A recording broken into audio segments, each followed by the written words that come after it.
कल्पना कीजिए एक क्रूर सीरियल किलर मिडनाइट मैंगलर चार्ली को, जो एक सुनसान रोड साइड डाइनर में पहुंचता है और वहां खूनी खेल शुरू करता है। लेकिन हर हत्या के बाद सब कुछ रीसेट हो जाता है। ये टाइम लूप का खौफनाक जाल उसे बार बार उसी रात में फंसाए रखता है, जहां वो वेट्रेस एना, ट्रक ड्राइवर और बाकी लोगों को मारता है, लेकिन लूप टूटने का नाम नहीं लेता। क्या ये साइंस का खतरनाक एक्सपेरिमेंट है या उसकी अंतरात्मा का नर्क? डायरेक्टर व राइटर कीथ जार्डिन, पूर्व यूएफसी फाइटर, कास्ट में ब्रेंडन फेहर चार्ली, माजांद्रा डेल्फिनो एना, राहुल मैक्स ट्रुजिलो। रिलीज 8 अगस्त 2025। Low budget independent film. सटीक आंकड़े उपलब्ध नहीं, लेकिन लिमिटेड थिएट्रिकल रिलीज के बाद स्ट्रीमिंग पर हिट। प्रॉफिट डिटेल्स सीमित, पर क्रिटिक्स ने साइकोलॉजिकल थ्रिलर की तारीफ की। हेलो गाइज, मैं हूं विजेंद्र सिमोनिया। तो फिल्म शुरू होती है एक खाने की जगह से, जहां चार्ली आता है। एना आती है उसे सर्व करने और चार्ली उससे कहता है कि उसके साथ बैठो। एना मना कर देती है क्योंकि वो उसे नहीं जानती। चार्ली कहता है, बैठ जाओ, बात कर सकते हैं, एक दूसरे को जान लेंगे। लेकिन एना को अजीब सा लगता है। वो चार्ली को उसकी कॉफी देती है और चली जाती है। चार्ली अपनी ड्रिंक खत्म करता है और चला जाता है। बाद में एना अपनी शिफ्ट खत्म करती है और डाइनर बंद करती है। जब वो बाहर निकलती है तो उसे चार्ली बाहर धूम्रपान करते हुए दिखता है। वो सोचती है शायद वो उसका इंतजार कर रहा है। वो इस सोच को नजरअंदाज करके आगे बढ़ जाती है, लेकिन चार्ली उसे रोक लेता है। वो उसे सिगरेट ऑफर करता है। एना मना कर देती है और आगे चल देती है, लेकिन चार्ली उसका पीछा करने लगता है। एना डरने लगती है। वो अपने डर को छुपाती है, मुड़कर उससे पूछती है, तुम क्या चाहते हो? चार्ली कहता है, कुछ नहीं। एना पूछती है, तो तुम मेरा पीछा क्यों कर रहे हो? चार्ली कहता है, तुम गलत समझ रही हो, मैं तो बस अपनी कार की तरफ जा रहा हूं। एना ने पहले ही अपने बैग से पेपर स्प्रे निकाल लिया है। वो चार्ली से कहती है कि वो अपनी कार की तरफ चले।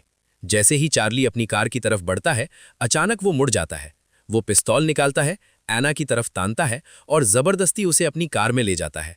डरी हुई एना विनती करती है, कृपया मुझे जाने दो, मेरी एक छोटी बेटी है।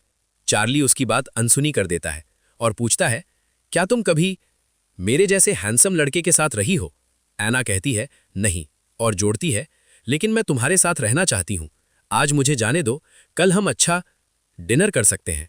मैं तुम्हारे लिए अच्छी तरह से तैयार हो जाऊंगी और हम साथ में सैर पर जा सकते हैं, लेकिन प्लीज, मैं मरना नहीं चाहती। चार्ली के दिमाग में अजीब ख्याल आने लगते हैं। फिर अचानक वो एना को पेट में गोली मार देता है। इसके बाद सीन कट होकर चार्ली के अतीत में चला जाता है। वो सिर्फ 1 घंटा पीछे गया है, ठीक उसी वक्त जब वो पहली बार डाइनर में दाखिल हुआ था। वो देखता है कि एना जिंदा है और अपनी आंखों पर यकीन नहीं कर पाता। उसे समझ नहीं आता कि वो कैसे वक्त में पीछे चला गया। सबसे पहले वो डाइनर छोड़कर चला जाता है। जब वो वापस आता है तो देखता है कि सारे लोग फिर से वहीं बैठे हैं। वो उसी बातों पर चर्चा कर रहे हैं जैसे पहले कर रहे थे। वो उसी टेबल पर बैठ जाता है जहां वो पहले बैठा था।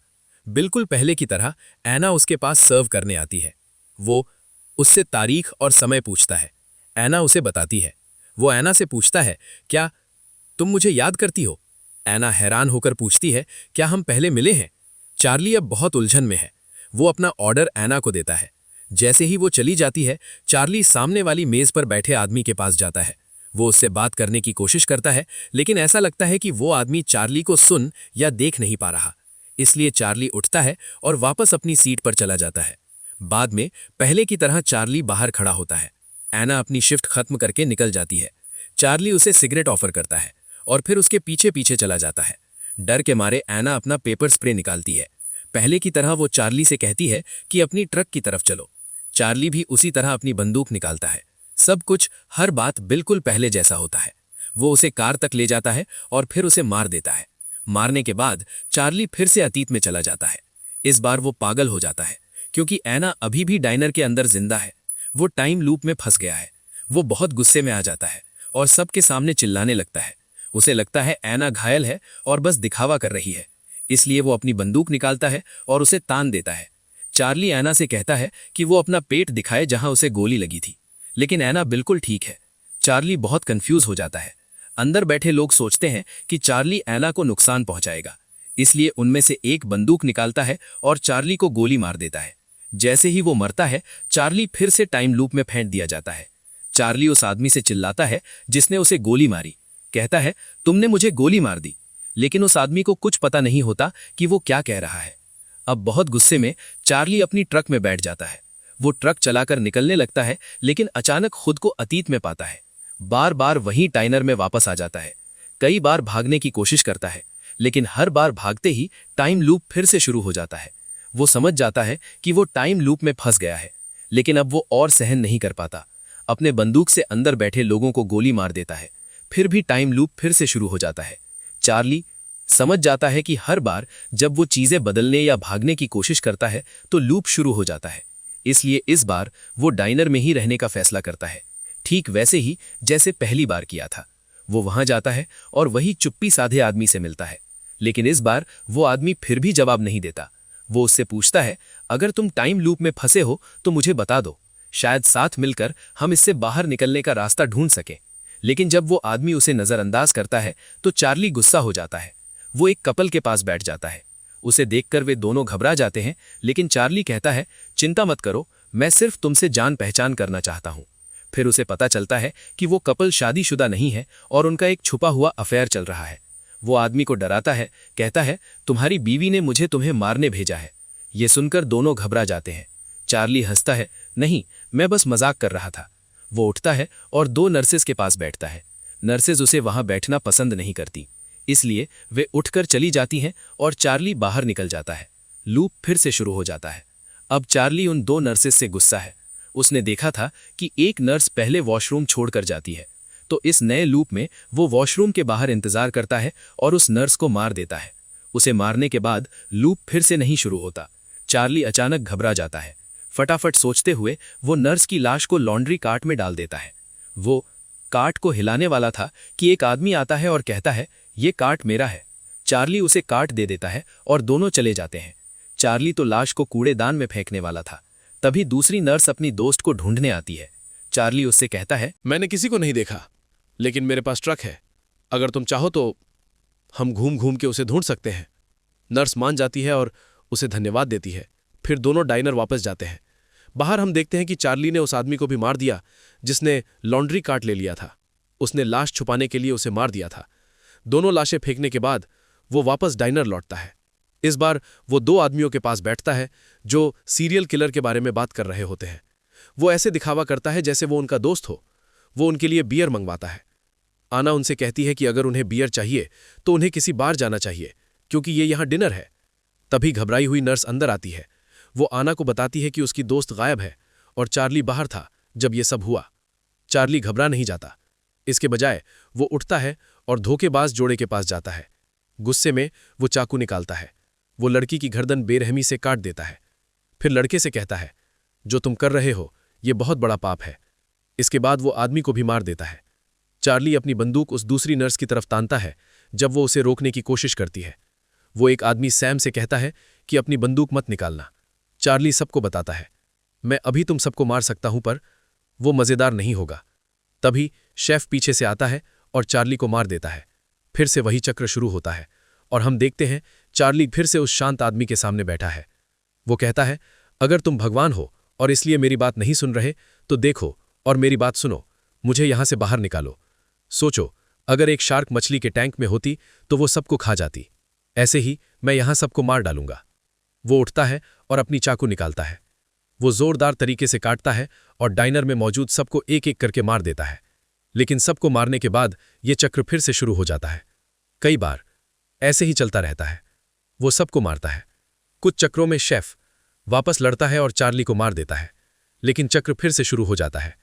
चार्ली एक पागल कातिल है जिसे लोगों को चोट पहुंचाना बहुत पसंद है। उसने यहां हर तरह से लोगों को मार डाला है। हर तरीका आजमाने के बाद उसे लोगों को मारना बोर लगने लगता है। अब तक चार्ली ने आना की हर बात याद कर ली है। नए चक्र में वो उसे बोलने से रोकता है। वो कहता है कि बेकन और टोस्ट लेकर आओ। आना जवाब देती है, माफ करना, हम अभी नाश्ता नहीं देते। वो कहता है, मुझे पता है, लेकिन मुझे ये भी पता है कि तुम्हारे फ्रिज में अंडे हैं, जाकर उन्हें पकाओ। जब आना फिर से मना करती है तो वो गुस्से में रसोई में चला जाता है। वो अंडे निकालता है और उन्हें शेफ के सामने रख देता है। वो उसे नाश्ता बनाने के लिए कहता है, अगर तुम नहीं बनाओगे तो मैं तुम्हें मार दूंगा। शेफ उससे ज्यादा ताकतवर है। एक पंच में शेफ उसे नीचे गिरा देता है। फिर तेज चाकू से वो चार्ली को मार देता है। इन टाइम लूप्स में एक नया पैटर्न शुरू होता है। जहां शेफ बार बार चार्ली को मारता है। शेफ कई तरीकों से चार्ली को मारता है। आखिरकार एक नए चक्र में चार्ली शेफ को हरा देता है। इस बार वो शेफ पर गोली चलाता है, अपने लिए खाना बनाता है, खाता है और फिर खुद को गोली मार लेता है। मरने के बाद वो वापस सबसे शुरुआत में लौट आता है। वो फिर से डाइनर में प्रवेश करता है। इस बार वो लूप से इतना टूट चुका है कि लगभग रो पड़ता है। वो बैठ जाता है और महसूस करता है कि कुछ बदल गया है। अंदर एक बूढ़ा आदमी है। चार्ली उसे देखता है और पूछता है, तुम कौन हो? अचानक बूढ़ा आदमी गायब हो जाता है।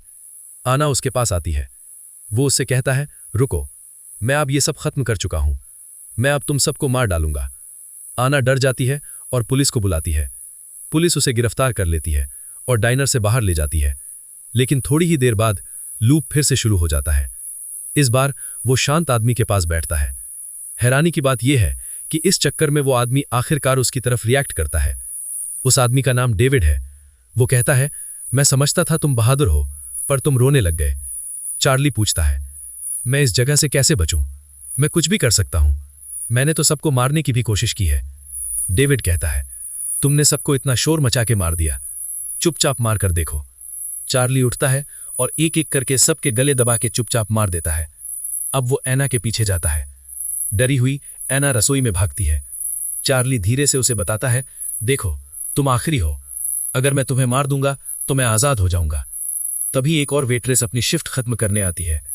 चार्ली उसे गोली मार देता है, फिर ऐना को चाकू घोंप देता है। लेकिन फिर से एक नया चक्र शुरू हो जाता है। पहली बार वो एक पुजारी को देखता है। पुजारी पूछता है, तुमने क्या सीखा? चार्ली जवाब देता है, मैं बस घर जाना चाहता हूं। पुजारी फिर पूछता है, तुम्हें क्यों लगता है कि तुम यहां हो? चार्ली कहता है, क्योंकि मैंने बहुत सारी बुरी चीजें की हैं। ये मेरी सजा है और मैं आजाद होना चाहता हूं। पुजारी बाइबल की एक आयत पढ़ता है। वो समझाता है कि हमारे पास अपनी तकदीर चुनने की ताकत है। ये सुनकर चार्ली रोने लगता है। पुजारी उसे गले लगाता है। चार्ली कहता है, मुझे अब जाना होगा। मैं भगवान से माफी मांगूंगा और अच्छे काम करूंगा। लेकिन अभी मैं क्या कर सकता हूं? पुजारी उसे कहता है कि नए सिरे से शुरुआत करे। जैसे ही वो ये कहता है, वो चक्र फिर से शुरू हो जाता है। चार्ली वापस डाइनर में आता है और सबके साथ अच्छा व्यवहार करने लगता है। वो अलग कुर्सी पर बैठता है। हर बार के चक्र में 3 नशेड़ी आना ऐना को परेशान करते हैं। इस बार वो दरवाजे पर ही उन्हें रोक देता है। वो अपनी बंदूक दिखाता है और शालीनता से उनसे कहता है कि चले जाए, ताकि ऐना सुरक्षित रहे। वो उनसे प्यार से बात करता है। कहता है कि अगर चाहो तो मैं तुम्हारे ही घर जाने की सवारी बुक कर सकता हूं। वो डाइनर में जाता है और ऐना से शालीनता से ऑर्डर देता है। वो मुस्कुराते हुए उसका ऑर्डर लेती है। फिर वो 2 नर्सों के पास जाता है और उनकी मेहनत की तारीफ करता है। ये तारीफ उनको खुश कर देती है। फिर वो उस जोड़े से बात करता है जो अपने पार्टनर को धोखा दे रहे होते हैं। वो कहता है, मुझे नहीं पता तुम्हारे घर में क्या परेशानी है, लेकिन तुम्हें अपने पार्टनर के प्रति वफादार रहना चाहिए। मेरे पापा अच्छे इंसान नहीं थे। उन्होंने मेरी मम्मी को धोखा दिया। उनकी वजह से मैं भी खराब इंसान बन गया। मैं नहीं चाहता कि तुम्हारे बच्चे तुम्हारे कामों से चोट खाएं। जोड़ा समझ जाता है और शर्मिंदा होकर वहां से चला जाता है। इस बार चार्ली हर जगह पुजारी को ढूंढता है, पर उसे नहीं मिल पाता। वही 2 आदमी जो चार्ली हर चक्र में देखते हैं फिर दिखाई देते हैं। चार्ली उनसे दोस्ताना व्यवहार करता है और वे सब साथ में खाना खाते हैं। खाना खाने के बाद चार्ली धूम्रपान के लिए बाहर निकलता है। तभी ऐना अपनी ड्यूटी खत्म करने बाहर आती है। वो उससे सिगरेट मांगती है और उनकी अच्छी बातचीत होती है। बात करते हुए चार्ली अपने ट्रक की ओर जाता है। ऐना पूछती है, क्या ये तुम्हारा ट्रक है? चार्ली जवाब देता है, हां। ऐना सवारी मांगती है और वो मान जाता है।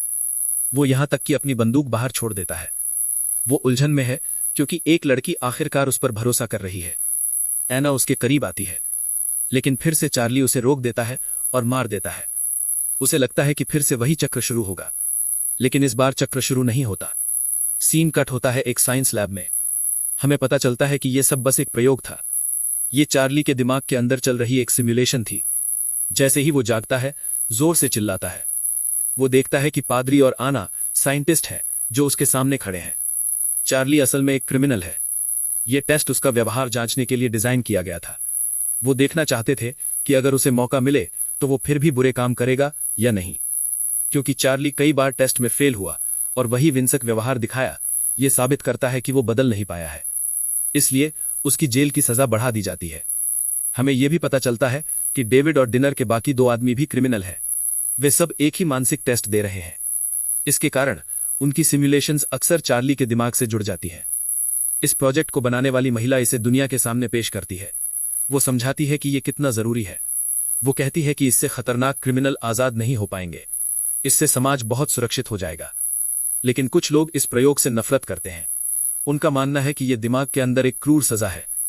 फिल्म के अंत में चार्ली को फिर से सुला दिया जाता है, लेकिन सख्त परीक्षणों की वजह से उसकी आंखों से खून निकलने लगता है। उसका दिमाग फेल हो रहा है। जैसे ही दवा असर करती है, चार्ली फिर से उसी चक्र में फंस जाता है और फिल्म खत्म हो जाती है।